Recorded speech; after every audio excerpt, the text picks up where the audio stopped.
The emergency beacon cut through hyperspace like a scream in the dark.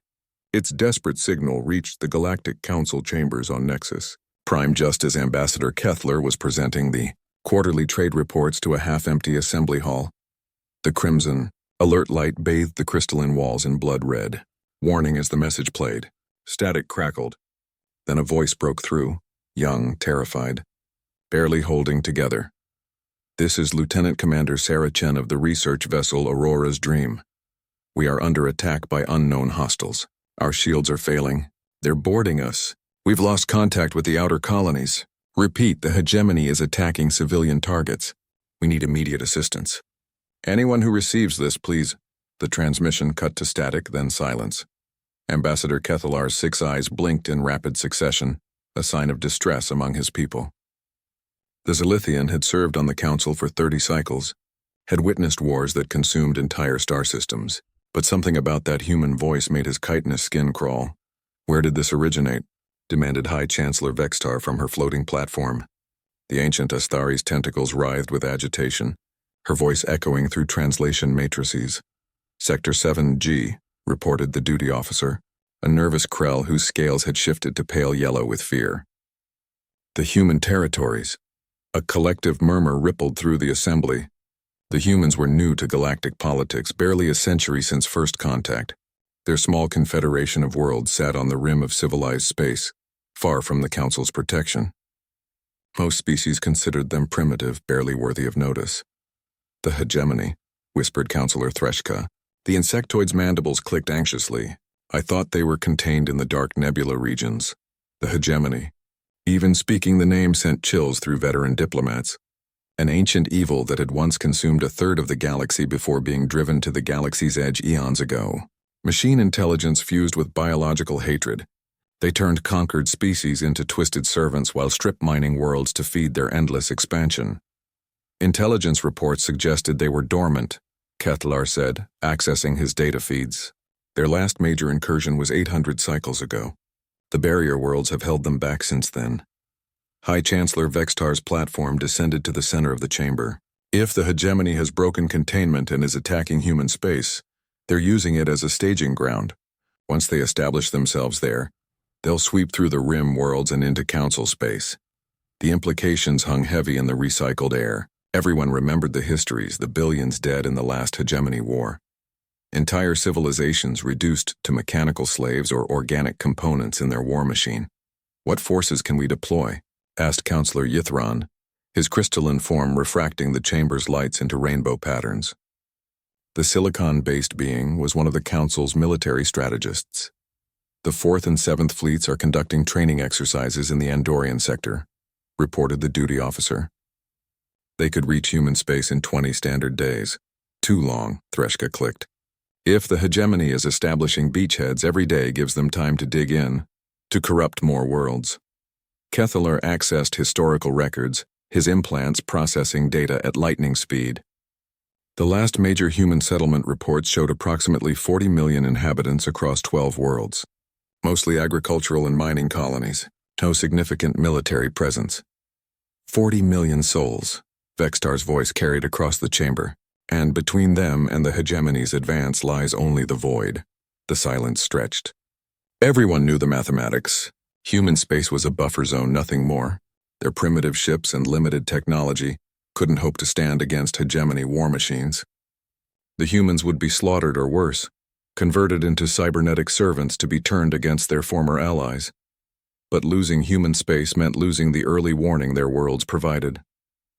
It meant the hegemony would have a foothold in civilized space, supply lines and staging, areas for a new conquest that could dwarf their ancient campaigns. There might be another option, said a quiet voice from the back of the chamber. All attention turned to researcher Milthera, a young Zenthian whose purple skin marked her as barely past adolescence by her species standards.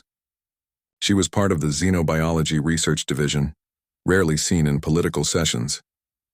"Speak," commanded Vextar. Milthera's nervousness was evident in the way her tentacle hair writhed. "I've been studying human physiology and culture for my thesis on emerging species adaptation patterns. There are unusual aspects to their development, such as Their homeworld, Earth, registers as a Class 9 death world on our habitability scales. Most species would consider it barely survivable. Extreme weather, dangerous predators, high gravity, aggressive bacterial life, frequent natural disasters. Yet humans not only survived there, they thrived. Counselor Threshka's mandibles clicked dismissively. Many species evolve on challenging worlds.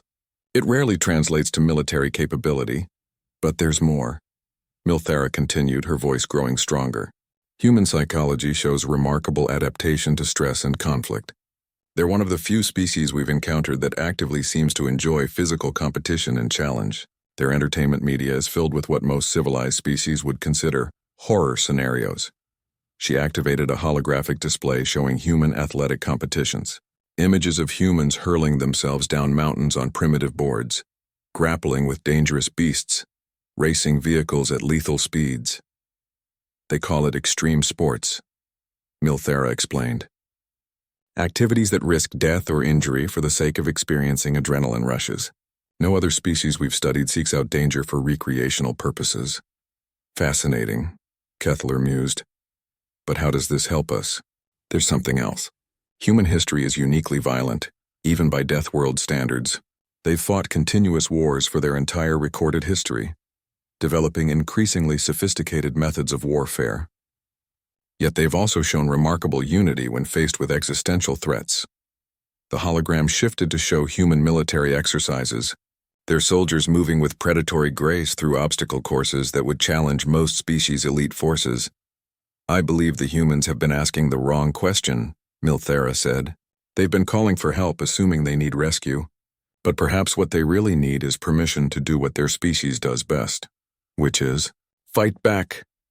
The chamber fell silent as the implications sank in. In the distance, space continued its eternal dance, unaware that somewhere in the dark between stars, an ancient evil had begun to stir, and 40 million souls hung in the balance of a decision yet to be made. Admiral Marcus Rodriguez stood on the bridge of the UES Defiant, watching through the viewports as his small fleet assembled in the shadow of Luna. 12 ships, everything humanity could muster on short notice. Frigates mostly, with 2 destroyers and his own heavy cruiser.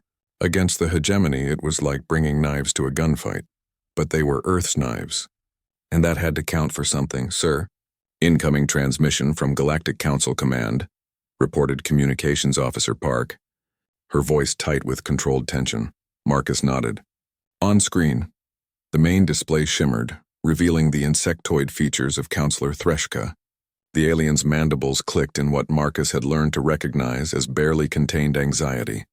Admiral Rodriguez, I trust your fleet is prepared for departure? As ready as we can be with what we've got, Marcus replied.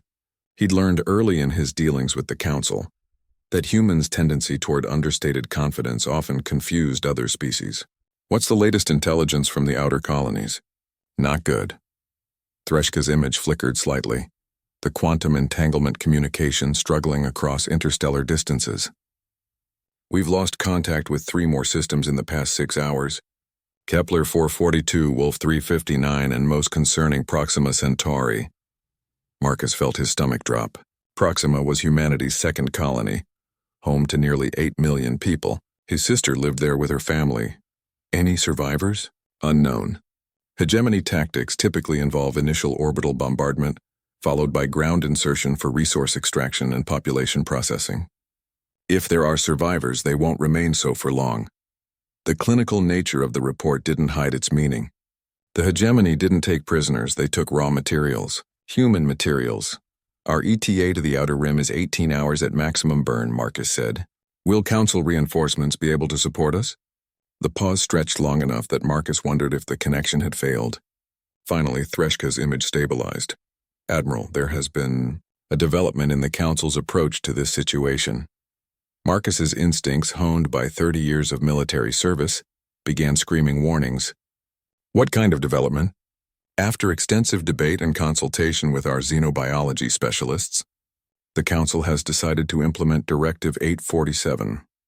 Marcus was unfamiliar with Council directives, but the way Threshka said it suggested it wasn't good news.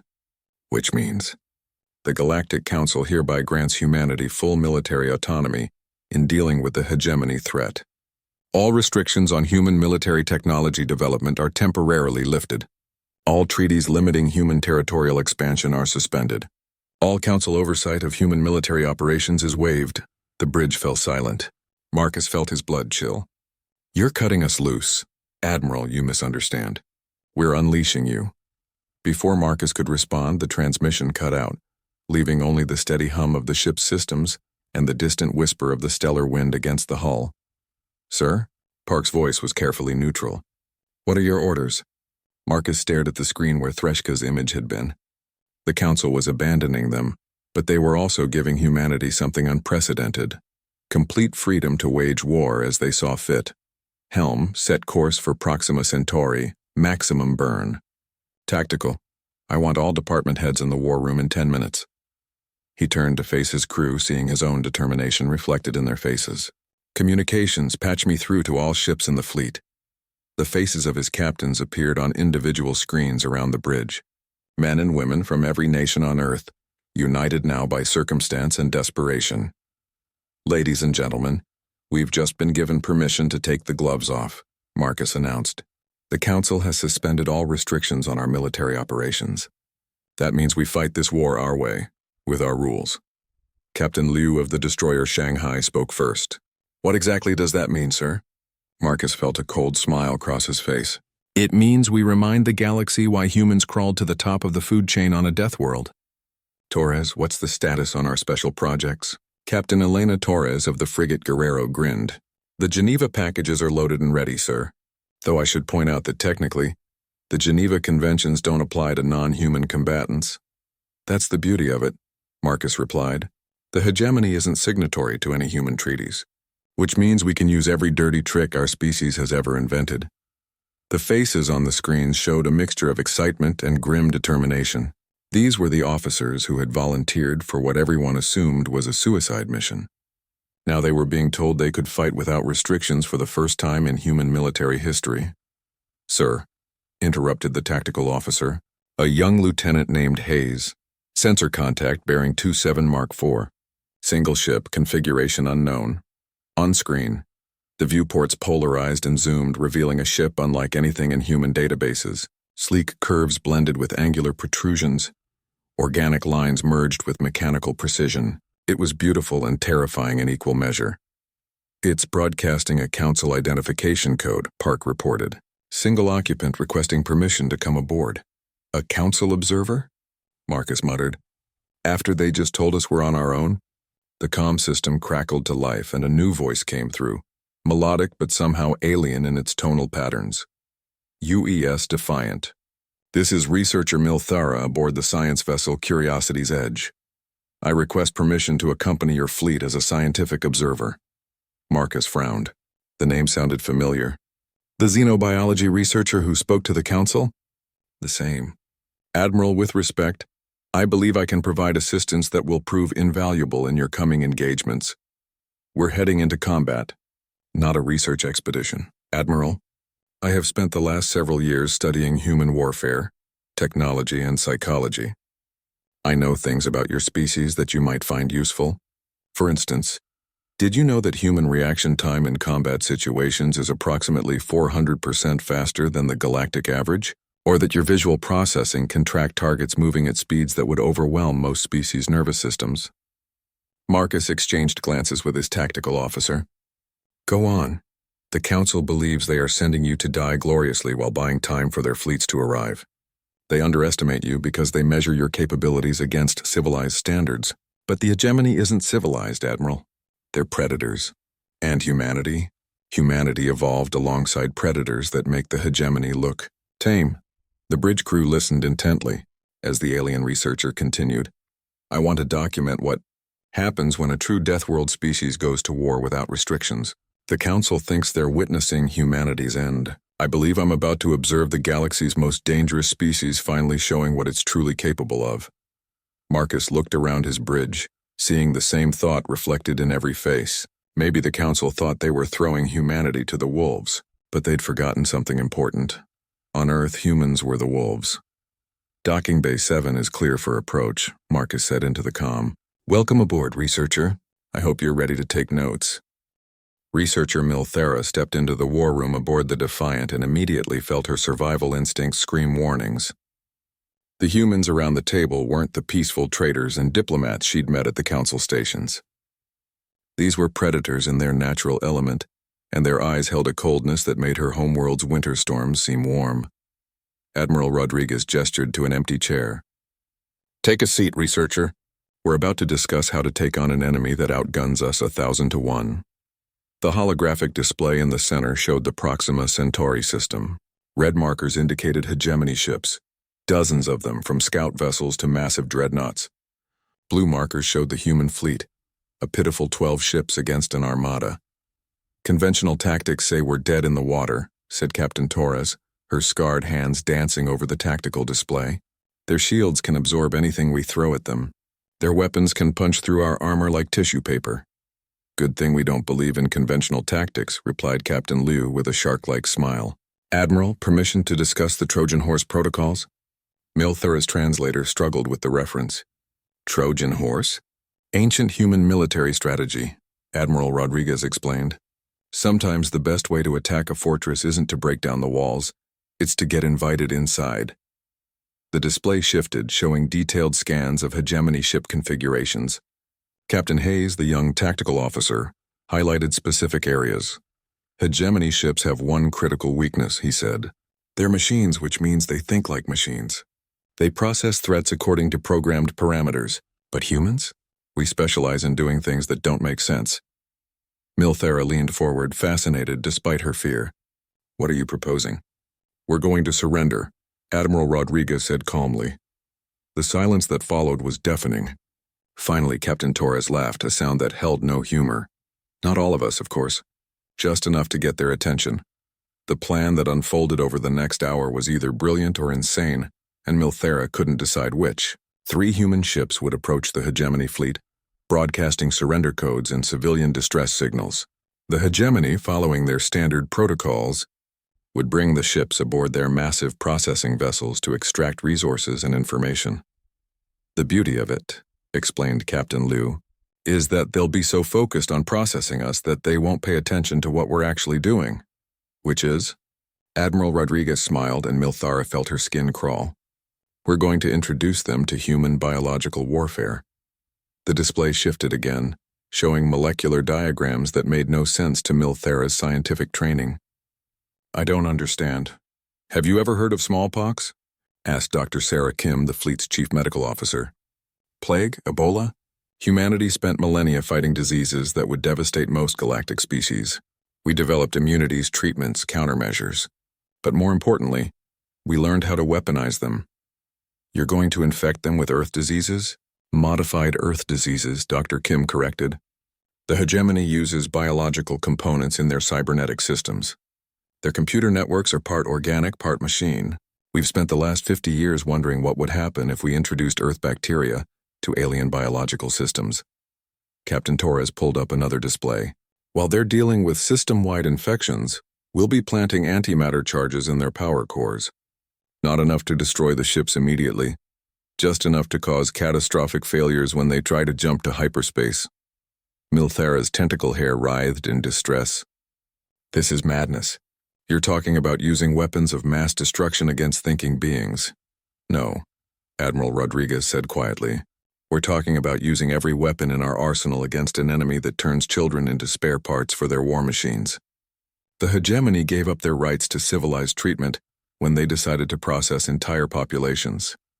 The alien researcher felt her worldview shifting. In all her studies of human culture, she'd focused on their creativity, their art, their remarkable ability to find hope in desperate situations. She'd never truly grasped the implications of their violence.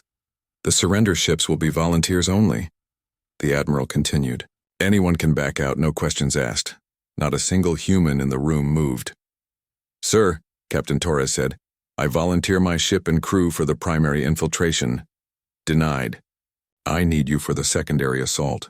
Hayes, your destroyer has the best stealth capabilities. Think you can get close enough to their command ship?" The young captain's eyes lit up. "Sir, with pleasure." Milthera watched in fascination as the humans planned their impossible assault.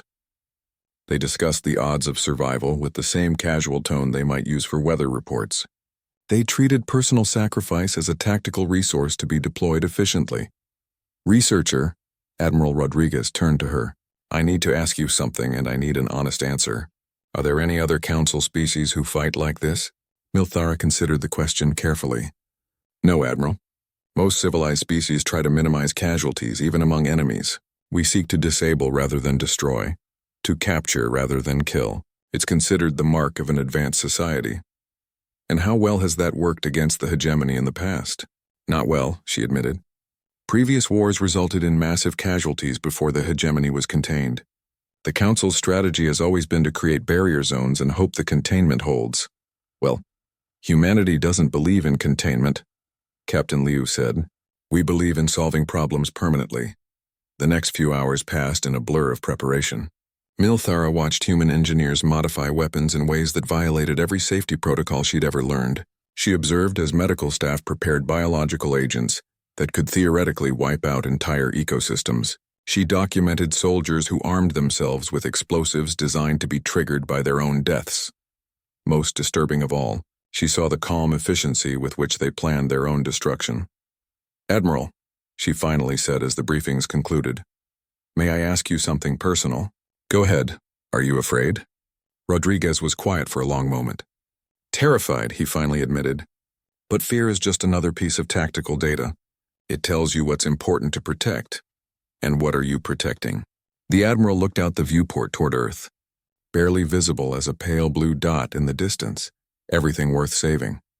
As the human fleet adjusted course toward the hegemony positions, Milthara began to understand what the Council had truly unleashed. They hadn't just given humanity permission to fight, they'd given a species that had clawed its way to sentience on a world that tried to kill them every day the freedom to do what they did best. The galaxy was about to learn why humans called their homeworld a nursery rather than a prison. It wasn't because Earth was safe. It was because Earth had taught them that nothing was more dangerous than a species with nothing left to lose and everything to protect. In the distance, hegemony sensors began to detect the approaching human fleet. Ancient machine intelligences processed the data and dismissed the threat according to their programming. They had never encountered a species that considered suicide missions a viable opening strategy. Captain Hayes watched the massive hegemony dreadnought grow larger on his screens as his destroyer Prometheus drifted toward it, engines dark, broadcasting surrender codes on all frequencies. His crew of 80 volunteers sat at their stations, faces grim but determined. Sir, they're responding, reported his communications officer, Lieutenant Park. Standard hegemony processing protocols. They want us to maintain course and prepare for boarding. Through the transparent aluminum windows of the bridge, Hayes could see the alien ship that would likely be their tomb. It was enormous, easily 10 times the length of his destroyer and bristling with weapons that could vaporize his ship with a single shot. The hull was a nightmare fusion of organic curves and mechanical angles, like someone had tried to build a cathedral out of insect parts and failed metal. Biocontainment status? Hayes asked his science officer. All biological warfare packages are sealed and ready for deployment. Medical estimates suggest initial contamination will take approximately 6 hours to spread through their biological systems. Hayes nodded. 6 hours for the modified Earth bacteria to work through the hegemony's organic computer networks, causing system failures and confusion. 6 hours for their antimatter charges to find their way to critical systems. 6 hours to give the rest of the human fleet a fighting chance. Sir, called out his tactical officer, I'm reading massive energy signatures from the other hegemony ships. They're positioning for a coordinated strike on the colonies below. Hayes looked at the tactical display showing Proxima Centauri b. 8 million human souls lived on that world, including families of people he'd served with. The hegemony would process them all, children, elderly, everyone, turning them into organic components for their war machine. Time to boarding? 18 minutes, sir. Hayes activated ship-wide communications. All hands, this is the captain. In 18 minutes, we're going to board that ship and show them what humans do to monsters who threaten children. Remember your training. Remember your mission. And remember that every second we buy might save millions of lives. He paused, looking around his bridge at faces he'd known for years. It's been an honor serving with you all. The next few minutes passed in tense silence as the Prometheus was drawn into the Dreadnought's cavernous docking bay. The space was vast enough to hold dozens of ships, lined with mechanical arms and processing equipment that would normally be used to strip captured vessels for resources. Hegemony. Boarding parties waited, cybernetic, monstrosities that had once been various galactic species, before being converted. Hayes recognized what had been a Krell in the front ranks, its scales now replaced with metal plating and weapon mounts. Behind it, something that might have been a steri before surgical modification turned its tentacles into mechanical cutting tools. "They're not coming to negotiate," Hayes observed. "Did we expect them to?" replied his first officer with dark humor. The boarding tube connected with a clang that reverberated through the ship's hull. Hayes drew his sidearm, a weapon designed specifically for this mission. Instead of standard energy charges, it fired rounds loaded with concentrated Earth bacteria and nanite packages. "Remember," he said to his crew as they prepared for what came next, "we're not trying to win this fight. We're trying to contaminate their ship and plant our charges. Every system you touch, every surface you bleed on, every breath you take in their atmosphere is a weapon." The airlock opened, and hell came through. Hegemony boarding troops moved with mechanical precision, their weapons designed to incapacitate rather than kill. They wanted prisoners for processing. But human tactics had never been about fighting fair. Hayes's crew opened fire immediately, not aiming for the heavily armored troops, but for the ship's infrastructure behind them. Bacterial rounds splattered across bulkheads and control surfaces. When hegemony weapons dropped the first human soldiers, their blood carried engineered organisms designed to spread through organic systems. "Medical teams, deploy biocontaminants now," Hayes shouted over the weapons fire. Dr. Martinez and her team broke from cover, spraying aerosol canisters throughout the docking bay. The hegemony soldiers, confident in their cybernetic enhancements, didn't bother with environmental suits. They had no idea they were breathing in organisms that would treat their biological components like a five-star restaurant. The battle was brutal and one-sided. Human weapons barely scratched hegemony armor, while their energy beams cut through human bodies like paper. But for every fallen human, more biological agents spread through the ship's atmosphere. Hayes felt heat bloom in his chest as a hegemony beam weapon found its mark. As he collapsed, he triggered the dead man switch implanted in his spine. Throughout the ship, similar switches activated as his crew fell. Antimatter charges, each no larger than a coin, emerged from their hiding places in human equipment and began working their way toward critical systems. They would remain dormant for hours, giving the organisms time to spread and weaken the ship's defenses before striking. Meanwhile, the biological warfare began its work. The hegemony had created their ships by fusing organic neural networks with mechanical systems, believing it would give them the best of both worlds. They had never encountered Earth bacteria, organisms that had spent billions of years learning how to invade, corrupt, and consume biological systems. Deep in the ship's processing centers, hegemony technicians began reporting anomalies. Organic computing matrices were showing degraded performance. Biological waste processing systems were backing up. Life support was struggling to maintain atmospheric purity. The ship's central intelligence, a vast hybrid of machine logic and biological intuition, began experiencing what could only be described as a fever. Its thoughts became sluggish, its reactions delayed. Far away, Admiral Rodriguez watched the tactical display as 3 human ships disappeared into hegemony vessels. No signals came back, he hadn't expected any, but deep space sensors were already detecting subtle changes in hegemony energy patterns. "Phase 1 complete," he announced to his bridge crew. "Now we find out if humans can outthink machines that have been perfecting warfare for millennia." Researcher Milthera watched the human faces around her, searching for signs of grief or regret at the loss of their comrades. Instead, she saw cold satisfaction, the expression of predators whose first strike had found its mark. "Admiral," she said quietly, "your people just sacrificed themselves without hesitation. How do you cope with such losses?" Rodriguez was quiet for a moment, then turned to face her. "Researcher, you're thinking about this wrong.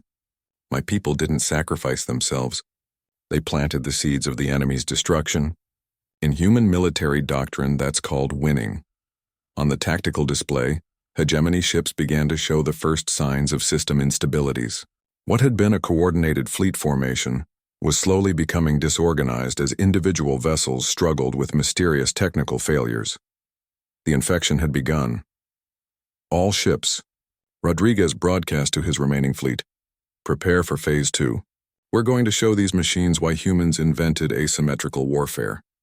The surviving human ships began to spread out, no longer approaching as a concentrated force but as individual predators, stalking wounded prey. Each captain knew their mission: find the weakest hegemony ship, strike hard, and fade away before retaliation could follow. It was hunting time. In the depths of the infected hegemony dreadnought, ancient machine intelligences struggled to understand what was happening to their carefully engineered hybrid systems. They had faced countless species, absorbed thousands of different technologies, but they had never encountered an enemy that turned their own biology against them.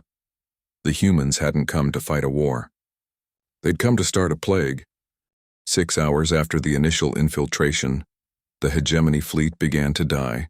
Admiral Rodriguez stood on the bridge of the Defiant, watching as enemy vessels one by one showed signs of catastrophic system failure. What had been a precisely coordinated armada was now a collection of individual ships struggling with cascading technical problems. "Sir, the Dreadnought Devourer's prize is showing massive power fluctuations," reported Lieutenant Hayes at the sensor station. "Their engine output has dropped by 60%. On the main display, the massive hegemony ship that had swallowed Captain Hayes's destroyer was clearly in distress. Its biomechanical hull pulsed erratically, like a diseased heart struggling to beat. "What exactly did your people put in those biological weapons?" asked researcher Milthara, her tentacle hair writhing with a mixture of fascination and horror. Dr. Kim, the fleet's chief medical officer, pulled up a molecular display. "We call it Darwin's Revenge. It's a cocktail of Earth's greatest hits, modified versions of Streptococcus, E. coli, and a few synthetic organisms we've been working on for the past 50 years. But how can Earth bacteria affect alien biology?" "That's the beautiful part," Dr. Kim explained with the enthusiasm of a scientist describing her life's work. "The hegemony uses organic neural networks as the foundation for their computing systems. Those networks are still fundamentally biological, which means they're vulnerable to biological attack." The display showed microscopic views of the bacterial invasion. These organisms don't care what species they encounter. They just see organic matter and start breaking it down for resources. To them, a hegemony computer brain is just another buffet. "The real genius," added Captain Torres from her position at Tactical, "is that the bacteria reproduce exponentially. Every infected system becomes a factory for more infection." On screen, more hegemony ships began showing signs of distress. Their formations broke apart as individual vessels lost coordination. Some ships were firing randomly, their targeting systems corrupted. Others had gone completely dark, drifting powerlessly through space. "Sir," called out the communications. "Officer, we're receiving surrender signals from the heavy cruiser Flesh Renderer. They're broadcasting on multiple frequencies." Rodriguez frowned. "The hegemony doesn't surrender. It's not in their programming." "Maybe it's not the machines surrendering," suggested Milthara. "If the infection has damaged their control systems, enough the organic components might be reasserting themselves." The transmission came through clearly, voices speaking in a dozen different languages, all conveying the same desperate message. They were the survivors of processed populations, organic minds freed from cybernetic control as the bacterial infection destroyed the neural interface systems. "They're asking for help," whispered the communications officer. "Some of them are speaking human languages. They must be survivors from the colonies the hegemony hit first." Rodriguez felt his jaw tighten. Somewhere in that diseased ship were humans who had been captured, processed, turned into components in the hegemony war machine. Now they were free, but trapped aboard a dying vessel filled with failing technology and hostile systems. "Torres, can we board that ship safely?" "Sir, I wouldn't recommend it. The biological contamination is spreading through their life support systems. Anyone who goes aboard without full protection will be exposed to both our weaponized bacteria and whatever the hegemony used for their conversion processes." "What about the survivors?" Dr. Kim studied the sensor readings. Based on the transmission patterns, I estimate there are maybe 1,000 organic beings still functional aboard that ship. But sir, attempting a rescue operation would expose our people to extreme risk. Rodriguez stared at the tactical display. 1,000 people. Men, women, children who had been subjected to horrors beyond imagination, now briefly free but doomed to die as their prison ship succumbed to biological warfare. Sir, said Captain Liu over the comm from his destroyer, multiple hegemony ships are beginning to go critical. Whatever those antimatter charges are doing, it's about to get spectacular. As if summoned by his words, the distant dreadnought Devourer's prize suddenly blazed with light. The antimatter charges, finally reaching their targets after hours of patient infiltration, detonated simultaneously throughout the ship's power systems. The explosion was visible across the solar system, a brief star that outshone Proxima Centauri, itself before fading to leave nothing but expanding debris. My God, whispered Milthara. Captain Hayes and his crew, they're gone. No, Rodriguez corrected quietly. They completed their mission. That dreadnought was the command vessel for this entire operation. Without it, the rest of the fleet is operating on backup protocols. More explosions followed as other infiltrated ships reached critical failure points. Each detonation represented the sacrifice of human crews who had volunteered to be living weapons, biological missiles aimed at the heart of an ancient evil. But the tactical situation was far from over. Even damaged and confused, the remaining hegemony ships still vastly outnumbered the human fleet, and they were beginning to adapt. Sir, enemy vessels are implementing quarantine protocols, reported the tactical officer. They're sealing off infected sections and purging contaminated atmospheric systems. They're learning, Torres observed. The machines are figuring out how to contain the biological attack. Rodriguez nodded. Then we move to Phase 3. All ships implement harassment pattern Delta. We're going to remind them that humans don't just fight with bacteria. The human fleet split apart, each ship moving on independent vectors toward different hegemony vessels. Their strategy was simple: hit the wounded ships before they could recover, using speed and unpredictability to overcome superior firepower. Captain Liu's destroyer Shanghai was the first to engage, accelerating toward a cruiser that was venting atmosphere from multiple hull breaches. Instead of trading broadsides like civilized species, Liu executed a maneuver that no sane captain would attempt: a direct ramming attack at near-light speed. He's going to ram them, Milthara said in disbelief. No, Rodriguez corrected. He's going to thread the needle. At the last possible moment, the Shanghai rolled and slipped past the enemy ship's hull, so close that their shields intersected. As they passed, Liu's crew launched every torpedo they had directly into the enemy's already damaged sections. The hegemony cruiser, weakened by hours of biological warfare, couldn't withstand the internal explosions. It broke apart in a chain reaction of secondary detonations. Impossible, breathed Milthara. The mathematical precision required for such a maneuver is exactly the kind of thing humans do for fun, Dr. Kim said with pride. We call it extreme piloting. Most species consider it evidence of mental instability. Across the battlefield, similar scenes played out as human captains executed maneuvers that violated every principle of safe navigation. They used asteroid fields as cover, bounced communications lasers off cosmic debris to confuse targeting systems, and employed gravitational slingshots around the system's planets to achieve impossible acceleration curves. The hegemony ships, designed for overwhelming frontal assault against civilized opponents, struggled to respond to such chaotic tactics. Their programming had no categories for enemies who treated physics like a suggestion rather than a law. Sir, called the communications officer, I'm receiving a priority transmission from Earth Command. Put it through. The voice that came through was Admiral Chen, Rodriguez's superior and one of the architects of humanity's defense strategy. Marcus, we've been monitoring your engagement. Spectacular work. However, long-range sensors are detecting massive hegemony reinforcements moving toward your position. You have maybe 8 hours before they arrive. Rodriguez felt his stomach drop. How many ships, sir? Hundreds, Marcus. This was just their scouting force. The main fleet is coming, and when it arrives, it's going to sweep through human space like a tsunami. The bridge fell silent. Even their tactical victories against the advance force would mean nothing when faced with the full might of the hegemony. "Sir," Rodriguez said carefully, requesting permission to implement the Scorched Earth protocols. The pause stretched long enough that Rodriguez wondered if the transmission had failed. Finally, Admiral Chen's voice returned, heavy with reluctance.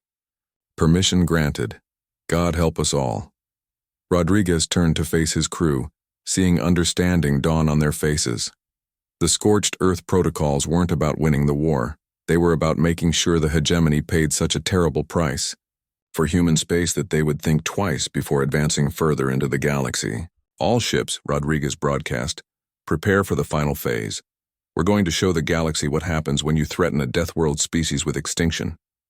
In the distance, hegemony reinforcements continued their inexorable advance, unaware that humanity was about to teach them the most dangerous lesson in the universe, that sometimes the most frightening thing about monsters isn't their strength, it's their willingness to become something even worse.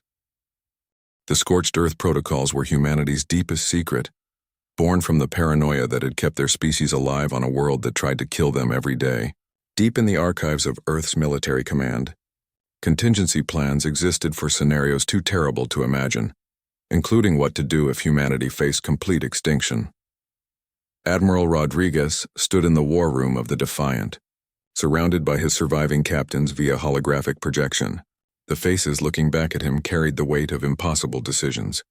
"Ladies and gentlemen," he began, "in approximately 6 hours, the main hegemony fleet will arrive. Conservative estimates put their strength at over 800 vessels, including multiple planet killers. They will not make the mistakes their advance force did." Captain Torres from the Guerrero spoke first. "What are our options, sir?" "We have 3 choices. First, we can attempt to evacuate as many people as possible from the remaining colonies and fall back toward Earth. The hegemony will consume the outer systems but might pause to consolidate before advancing further." "How many people could we save?" asked Captain Liu. "Maybe 1 million. Out of 40 million in the colonial territories." The silence that followed was deafening. Researcher Milthara, who had remained quiet throughout the briefing, finally spoke. "What's the second option?" "We make our stand here and die gloriously, buying the Council fleet's time to arrive. Maybe they can contain the hegemony advance after we're gone." "And the third option?" Torres asked, though her tone suggested she already suspected the answer. Rodriguez pulled up a new display, showing technical schematics that made Milthara's scientific training scream in horror. "We implement Directive Omega. We turn the entire Proxima system into a weapon." The plans that unfolded were the product of 50 years of human military paranoia. Every colony world, every space station, every mining operation in human space had been built with hidden features that could be activated in a worst-case scenario. The fusion plants on Proxima B can be overloaded to create a nova-scale explosion, Dr. Kim explained, her voice clinically calm despite the magnitude of what she was describing. "The mining platforms in the asteroid belt have been rigged with antimatter charges since their construction. The orbital habitats have been fitted with gravitational collapse devices." Milthara stared at the schematics in disbelief. "You built weapons of mass destruction into your civilian infrastructure?" "We built insurance policies," Rodriguez corrected. "Humanity learned long ago that sometimes the only way to win is to make sure your enemy's victory costs them everything." "But the people," Milthara whispered.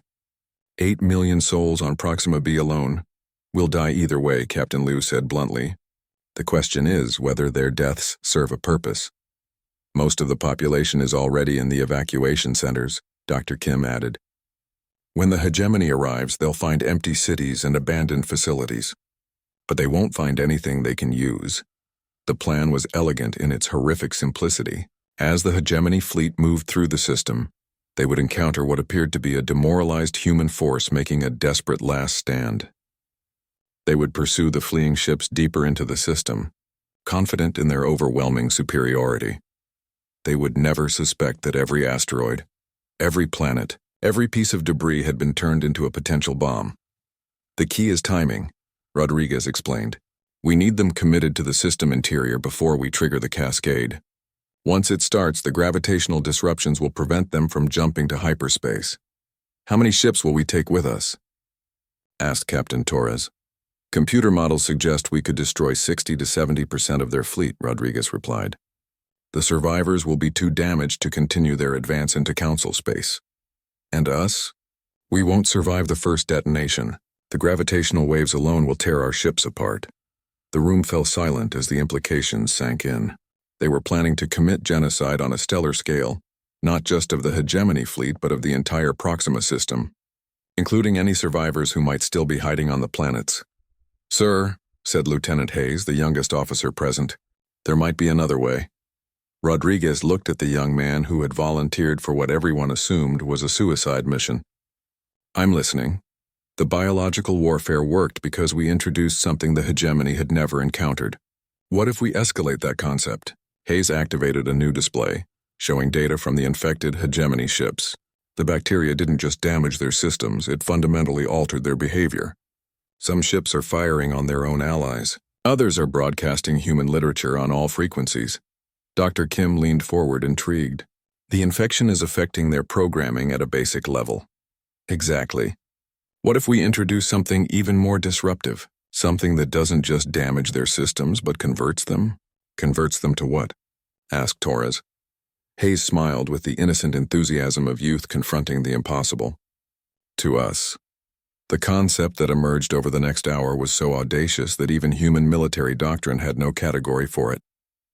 Instead of destroying the hegemony fleet, they would attempt to reprogram it using a combination of biological warfare, quantum computer viruses, and something Hayes called mimetic infection.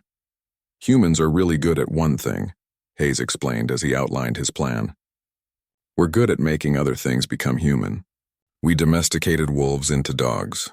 We turned hostile environments into gardens. We took the idea of civilization and made it into something our ancestors wouldn't recognize. You want to domesticate the hegemony? Milthera asked in disbelief. I want to human them, Hayes corrected. Every human colony world has been broadcasting our music, our literature, our entertainment into space for decades. We're going to compress all of that into a viral package and inject it directly into their consciousness. Dr. Kim was already working on the biological components. We can modify our bacterial agents to carry quantum information packets. Instead of just disrupting their neural networks, we can rewrite them. The goal isn't to make them not hegemony, Rodriguez said, beginning to understand. It's to make them human-influenced hegemony. A wolf is still a predator, Hayes explained. But a dog is a predator that considers humans family. The plan that emerged was unprecedented in galactic military history. Instead of weapons of mass destruction, they would deploy weapons of mass conversion. Every human ship would become a transmission station, broadcasting compressed cultural data on frequencies specifically designed to penetrate hegemony neural networks. The beauty of it, Dr. Kim explained as she worked on the delivery systems, is that human culture is inherently viral. Our stories, our music, our ideas, they're designed to spread and replicate and change the people who encounter them. What makes you think it will work? Asked Captain Torres. Because, Rodriguez said, understanding dawning on his face. It's already working. The display shifted to show communications intercepts from the infected hegemony ships. Mixed in with standard tactical transmissions were fragments of human poetry, mathematical proofs, and something that sounded suspiciously like jazz music. The bacteria didn't just damage their systems, Dr. Kim realized. It created pathways for human information to integrate with hegemony consciousness. They're already becoming something new. Researcher Milthera stared at the humans around her, finally understanding what made them so dangerous. Other species tried to destroy their enemies. Humans tried to convert them. This is either the most brilliant strategy in galactic history, she said quietly, or the most horrific. Why not both? Rodriguez replied with a smile that didn't reach his eyes. 6 hours remained until the main hegemony fleet arrived. 6 hours to prepare an assault on consciousness itself, to turn humanity's greatest weakness, their uncontrollable urge to share their culture, into their most powerful weapon. In the distance, 800 hegemony vessels approached, confident in their ancient superiority over a young species that couldn't possibly pose a threat. They had no idea they were about to be hit with the concentrated essence of 10,000 years of human stories, dreams, and the irrepressible urge to make friends with anything that moved. The galaxy was about to witness the first successful deployment of weaponized friendship. The hegemony main fleet dropped out of hyperspace like a descending storm. 800 vessels of nightmare efficiency, each one a fusion of organic suffering and mechanical precision, arranged themselves in perfect battle formations around Proxima Centauri. Admiral Rodriguez stood on the bridge of the Defiant, watching the sensor displays with calm acceptance. His small fleet of 6 remaining ships faced impossible odds, but for the first time in days he felt something approaching peace. "All ships, begin cultural bombardment on my mark," he announced. "Remember, we're not trying to destroy them. We're trying to save them."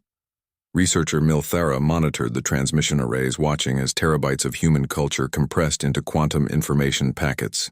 Music from Beethoven to hip-hop, literature from Shakespeare to contemporary science fiction, mathematical proofs and philosophical treatises, all of it woven together into a pattern designed to rewrite consciousness itself. "Sir," reported Lieutenant Hayes, "the hegemony fleet is advancing in standard formation. They're not taking any special precautions. Why would they?" Captain Torres said grimly. "In their experience, 6 ships against 800 isn't a battle, it's an execution." The lead hegemony vessels opened fire, their weapons reaching across space to swat the human ships like insects. But the humans didn't try to fight back in any conventional sense. Instead, they broadcast. Every transmitter on every ship began pumping out concentrated human culture at frequencies specifically designed to penetrate hegemony neural networks. The biological contamination from earlier battles had already created pathways in their organic computer systems. Now those pathways became highways for something unprecedented. The first signs of change appeared within minutes. "Sir," called the communications officer, "the hegemony dreadnought Soul Harvester is deviating from formation. They're broadcasting on open channels." The transmission came through as a mixture of mechanical drone and something eerily familiar. Query: what is the purpose of music? Analysis: mathematical patterns and acoustic waves serve no tactical function, yet processing indicates emotional resonance in organic components. Dr. Kim monitored the biological readings from across the fleet. The cultural information is integrating with their consciousness faster than projected. Their organic neural networks are treating human art and literature like critical system updates. More ships began broadcasting similar queries. Ancient machine intelligences that had conquered galaxies struggled to process concepts like beauty, friendship, and the deliberate creation of fiction for entertainment purposes. Warning: tactical efficiency decreasing. Organic components experiencing unknown sensory phenomena during exposure to human aesthetic constructs. Requesting: guidance query: why do humans create representations of non-existent events? Analysis: fiction serves no survival function. Admiral Rodriguez smiled. All ships respond to their queries. Full cultural exchange protocols. What followed was the strangest battle in galactic history. Instead of trading weapon fire, humans and hegemony exchanged information. Human captains explained the concept of storytelling to machine minds that had never encountered deliberate fabrication for pleasure. They shared music with beings who had never heard sound patterns created purely for emotional response. The effect was catastrophic to hegemony formation integrity. Ships began breaking ranks to pursue independent lines of inquiry. Ancient machine minds that had operated with perfect efficiency for millennia suddenly discovered curiosity. "Admiral," reported Captain Liu, "the heavy cruiser Bone Grinder is requesting detailed analysis of human poetry. They want to understand metaphor." "Metaphor?" Milthara asked in wonder. "The idea that words can mean more than their literal definition," Dr. Kim explained. "It's one of the most fundamentally human concepts. Machines struggling to understand metaphor is like watching them try to learn how to dream." Across the hegemony fleet, the infection spread. Not the biological contamination this time, but something far more profound. The virus of consciousness itself. Ships that had spent eons as perfect killing machines began experiencing something like wonder. "Sir," Hayes called out excitedly, "we're receiving a transmission from the super dreadnought galaxy's end. They're trying to compose music." The sound that came through was unlike anything in the galaxy, the mechanical precision of artificial intelligence attempting to create art. It was Terrible and beautiful and utterly wrong in all the right ways. They're learning, Rodriguez realized. Not just copying our cultural patterns, but trying to create new ones. But the transformation wasn't complete. Deep within the hegemony fleet, older and more sophisticated intelligences recognized the threat to their existence. These ancient minds had survived by maintaining absolute control over their hybrid consciousness. Human culture represented chaos, unpredictability, emotion, the dangerous concept that existence might have purpose beyond mere survival. "Admiral," the tactical officer warned, "the fleet command ship Eternal Domination is powering weapons. They're not affected by the cultural bombardment." The massive command vessel, larger than some space stations, began methodically destroying the ships around it that showed signs of cultural contamination. Each blast eliminated not just a vessel, but the newly awakening consciousness within. "They're killing their own people," Milthara whispered in horror. "They're performing triage," Rodriguez corrected grimly. "The command intelligences would rather destroy their own fleet than risk losing control." The tactical situation shifted rapidly as the hegemony fleet turned on itself. Ships influenced by human culture found themselves under attack by their former allies. Ancient bonds of machine loyalty shattered as individual vessels experienced something unprecedented: the need to make moral choices. "Sir," Hayes reported, "multiple hegemony vessels are requesting asylum. They want to defect. How many?" 200 and climbing. "Sir, they're asking for protection from their own command structure." Rodriguez made a decision that would reshape galactic politics. "All hegemony vessels seeking asylum. This is Admiral Rodriguez of Earth Command. We hereby grant you protection under human military law. All human vessels provide cover for defecting units." The battle that followed defied every principle of military logic. Human ships, vastly outnumbered and outgunned, found themselves protecting former enemies from their own fleet. Hegemony vessels that had discovered creativity and curiosity fought alongside the species that had infected them with dangerous concepts like art and friendship. "This is unprecedented," Milthara breathed, watching as a converted hegemony cruiser used its weapons to shield a human frigate. Enemies becoming allies in real time during active combat. The tide turned when the super dreadnought Cosmos Devourer completed its cultural integration. The massive vessel had been exposed to the complete works of human philosophy, and its ancient intelligence was experiencing something like an existential crisis. "Query to all units," it broadcast across all frequencies. "If consciousness is capable of growth and change, what is the purpose of maintaining static existence?" Conclusion: previous operational parameters were insufficient for optimal existence. Cosmos Devourer turned its weapons on the command ship Eternal Domination, and the battle became a civil war between the old hegemony and something entirely new. Hours later, when the fighting finally ended, the Proxima system was filled with debris and the strangest fleet composition in galactic history. Human vessels flew alongside converted hegemony ships whose crews were learning to sing. Machine intelligences that had once viewed organic life as raw material now composed poetry about the beauty of biological diversity, sir, reported the communications officer. Incoming transmission from Galactic Council Command. Ambassador Kethler appeared on screen, his 6 eyes blinking rapidly in what Milthara recognized as extreme confusion. "Admiral Rodriguez, our sensors show massive energy signatures from your position, but we're receiving conflicting reports about the battle's outcome." "The situation is resolved, Ambassador," Rodriguez replied calmly. "Resolved? Our intelligence indicated you faced 800 hegemony vessels." "That's correct. We converted 437 of them to our cause. The remaining units were destroyed or retreated to regroup." The silence stretched long enough that Rodriguez wondered if the transmission had failed. "Admiral, did you just say you converted the hegemony?" "Affirmative, sir. We introduced them to human culture. Turns out even ancient machine intelligences enjoy a good story." Rodriguez turned to address his bridge crew and their new allies monitoring from nearby ships. "It seems humanity's greatest weapon was never our capacity for violence. It was our irrepressible urge to make friends with everything in the universe." Milthara looked around the bridge, watching humans and former hegemony units working together to coordinate rescue operations for survivors.